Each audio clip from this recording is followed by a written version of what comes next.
This one is a request from YouTube user Notice Me Wolf Wolf. Thanks again for the advice. I hope to implement it into my future videos. This creepypasta is called Mentality. I hope you enjoy it. I woke up. The sheets were stained with sweat. My breath was no longer bated. An unconscious solace began to secrete. Depression kills, not in a direct physical way, not in a way perceivable by anyone except the sufferer. It made me feel psychotic.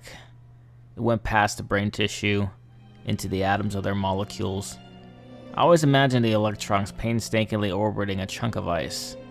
There was never light in my imagination. I felt a subconscious sigh emit and tossed off the sheets.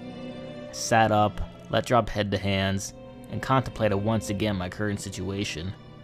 I contemplated the fact that I could no longer stay awake during the day. I contemplated the nothingness I felt all the time about nothing. I've been contemplating suicide, yet I'm too pathetically empathetic. I got up and silently made my way to the kitchen. My night vision and preference for dark have both increased proportionately. Light couldn't help me navigate the cramped quarters of my apartment any better than the dark. Came to the counter, loosened the lid, popped the pill. Instant release. Or was it a placebo? Irrelevant. I sat down on the couch in the living room. It was 9:04 p.m. I had woken up yesterday at the same time. I left the lights off. I always felt the darkness bore itself into my head, like an interloper, like a conqueror. It felt unnatural. I can't remember when it swallowed the last fuck I had to give. And so this is how I lived my days. I know it wasn't always this way, but the apathy dulls my memory. One day, it just seemed like my ribcage wasn't protecting anything worthwhile, like there weren't any organs inside of me. I go out at night for groceries, for my alcohol, and for the hope that I might feel something. Anything. I find myself more and more entranced by nothing, though. I administer databases remotely for a databank located downtown. I live in White City. I see a psychiatrist once a month to keep my prescription of Prozac abundant. He doesn't do shit. I pay him so I can pay for a drug that keeps the worst away. There's depression, but there's a place past that. A place I don't ever want to be again. It was like being conscious that you're insane. That you're sane while you're insane. There's no way to describe it, except that it haunted me. Terrorized me like I've never experienced. I'd kill myself before I got to that point again. I've been here for more than a couple of years now. I dissevered myself from the ones I used to love. Because I no longer love. I cannot connect with anyone. Empathy evades me. I'm alone and I can't care less. I feel cold. No happiness, no fear, no anger, no frustration. Ice and apathy. The weeks went by. I found myself in the living room, slouched upon the couch. It was 8:05 in the morning, and I felt a spectral sort of fatigue. Contradictory, tired and not tired. The yield from an inversion of homeostasis. I sighed, preparing to let fall a deep, dreamless sleep. I depressed the power button on the remote. Gaze transfixed on the TV screen reflecting the morning sun. Watching my reflection being disemboweled by a jerky, gaunt figure. Half the innards thrown, looking like they might come out the TV from the other side. The other half wrapped around his neck so he could devour them while keeping his scared arms free to keep emptying me out.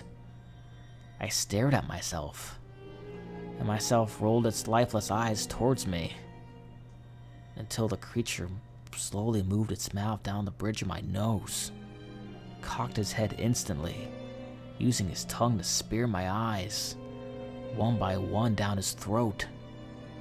It began to turn his head towards the TV, but before I could behold this nightmare walker's face, the reflection changed. There was no reflection. I sat there. I wasn't able to move. Paralysis. Seconds passed. I screamed as loud as I could. I used the lungs I knew were still in me, flying upwards, sprinting to a corner of the room, knocking a bookcase down so I could flatten myself against the wall. Eyes from corner to corner of the apartment I used to know, heart beating loud enough to be used as a sonar. I heard sweat hit the books, and finally, I felt it. I felt sickened. I felt disgust. I felt confusion. I could finally feel fear. I spent hours trying to calm down. There was no sleep now. It seemed that the peaceful place my conscience went to during sleep was now convoluted by a web of my internal organs. I turned every single light on in my house, washed 100 milligrams of antidepressants down with something both Russian and 120 proof, felt the fear in ethanol interact and puked it up, turned the TV towards the wall. I must have muttered "what the fuck" 100 times. What the fuck? What happened? I'm not sure I've ever hallucinated anything past the familiar hypnagogic images polluting sleep. What was it that murdered my reflection? Logic couldn't find its place. There were no variables able to induce something like that. I wasn't sure what to do. The only option I had was to talk to my psychiatrist in a couple of weeks. 2 weeks passed. The TV stayed turned. The lights stayed on, even when I slept. I can't sleep like I used to. I dream now. The DMT released when I dreamt was flooding every synapse in my brain. I saw different things. One dream he licked clean my rib cage. Another I used a spoon to cut his fingers off, sticking them through his neck while he just stood there.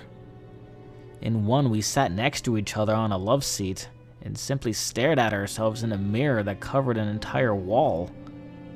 I had no expression on my face. He had no face, and instead scars in the form of an X over each eye, and a gangrenous grinning Chelsea grin connected to each side of his hairless, deformed head. The teeth were colored a browning red, with jagged holes carved out of a few and atrophying flesh in between most. His mutilated lips were sewn as far away from his mouth as possible, leaving his dry and puffy, bloody and purple, rotten and decayed gums exposed. His skin was mostly bleached a bright white, with massive kilos in some areas and burned flesh in others. He wore no shirt, revealing messy stitchwork covering his entire torso. He looked like the result of a drug mortician and years of starvation. He was tall and thin, arms with reach, deep scars up on the other side of the wrist, and perhaps just sinew instead of muscle. He was emaciated, no sign of ribs, feet covered in caked blood, and legs with sharp potch marks in various places. He was genitalless, but not naked, as the skin he was in seemed more like a suit than a part of his body. I spent the first week distracted by paranoia. It eased when nothing happened. I made sure every light I owned was on. I made sure I had alcohol in me at all times. My psychiatrist appointment arrived. I told the doctor I had experienced hallucinations and felt intense fear. Dismissively, he told me it seemed like the result of a depression. I asked him about any side effects of the medication. Tonelessly, he said there was none relevant to my experience. I asked him which course of action I should take. Carelessly, he told me to remind myself that it's all in my head, that it's a matter of electrical flow in my brain, and neurotransmitters in the axioms. He recommended that I videotape myself when I felt like I had control of reality to prove to my future self that everything was fine. He wrote me another prescription of Prozac and scheduled an appointment for another month. I asked him if he would put me in 2 weeks earlier. He said he was too busy. Fucking prick. I got home, turned on the computer, found out what the internet had to say about Prozac. Severe symptoms included hallucinations. That goddamn psychiatrist. I flushed the pills down the drain and didn't even bother with the pharmacy. I turned on the webcam. Uneasily, I began talking to my future self. Hey, you're okay right now. There's no one here. There's no more Prozac to fuck with your head. I took a swig of some incendiary to warm me up. It seems like it was just a side effect of the antidepressant. You have control of reality. There are no hallucinations anymore. You're good now. I ended the recording and sent a shortcut to the desktop. I had a nightmare again that night.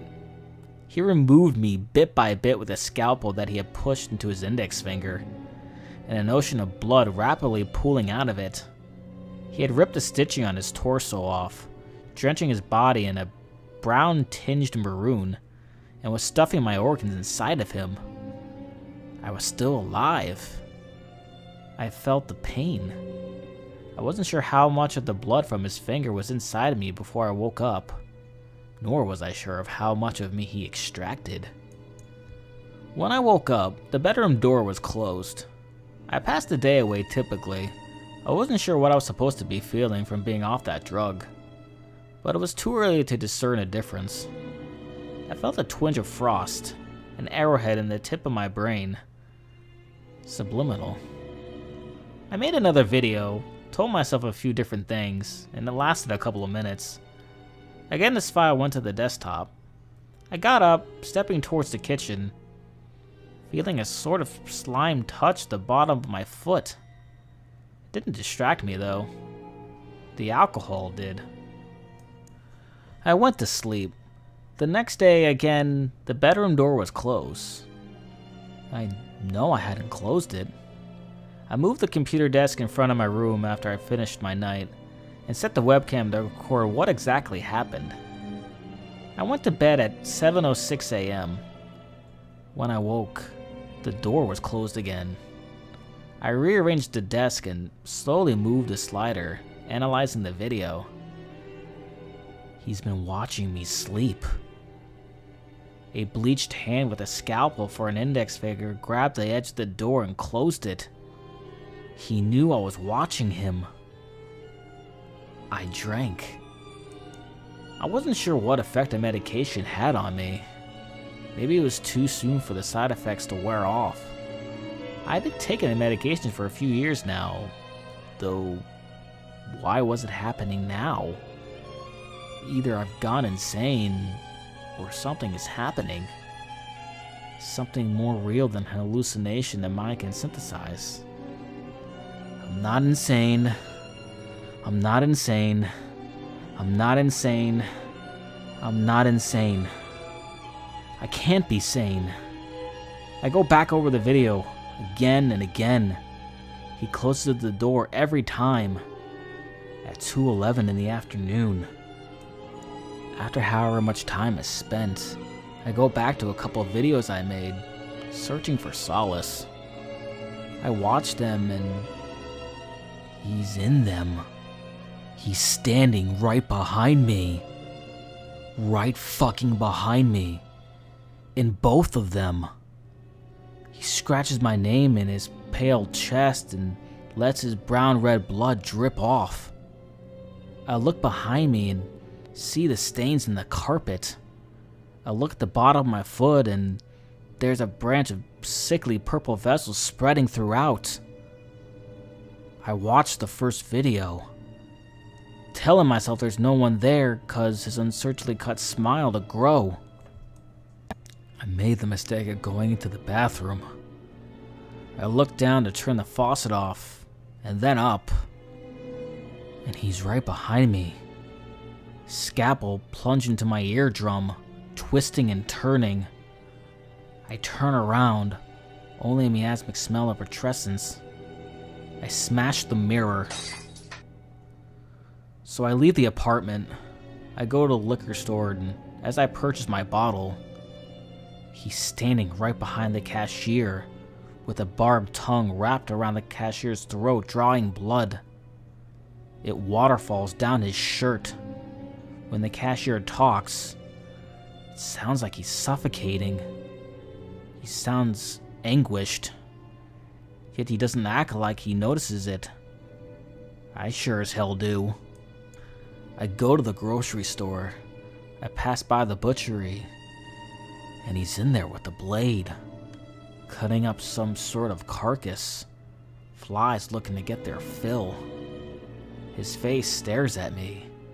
The scarred X is igniting the photoreceptor cells inside my eyes. He doesn't notice the blade cutting through his fingers first, then hand, then wrist. I leave. I rent a hotel for the night. I open the door and he's standing in the middle of the room. The middle of the blood-fucking drenched room that stinks like a slaughterhouse. I close the door. I'm back at my apartment now. I have no more peace. These few weeks, I haven't been alone like I have been these past few years. There's nothing better than being alone. But he won't leave. He follows me. I sit in the corner of my living room. Every light I have inundating my immediate surroundings. I've got 112 ounces left in a capsule of caffeine pills. I haven't seen him since the hotel. That was hours ago. Where is he? Is he waiting in the bedroom? Is he hiding in the reflection of the broken mirror? Is he standing outside my door? He's stolen my mind. He's invaded it. The way I used to bask in the darkness and let it envelop my imagination, I find that I now bask within his existence. He interlopes within my imagination. I can hear how loudly his scarred smile laughs. I can smell the stank of rot on his breath.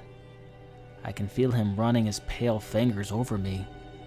I can sense him in every possible way, but I can't see him. He leaves that up to my imagination. He's here, but I don't know where.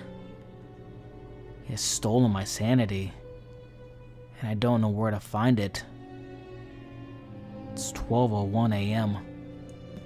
There's a stench in my apartment, like blood fermented for consumption, like flesh rotted to an extra rare. There's a footstep in my bedroom, one in the kitchen, another right in front of me.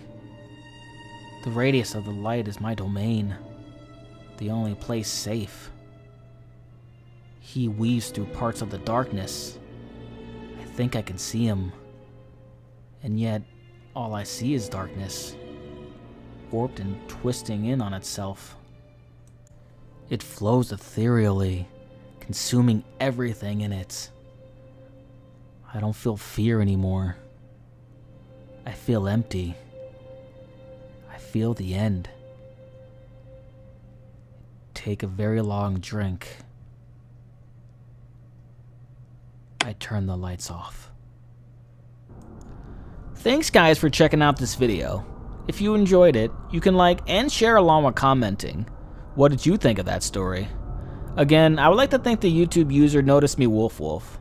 I hope you enjoy this narration as well, and hopefully I did it justice. If you'd like to hear future narrations done by me, click on that subscribe button. If you enjoyed this narration, check out some of my playlists. If you'd like for me to read any of your stories, true or otherwise, please email me at danscares@gmail.com. Until next time, sleep tight.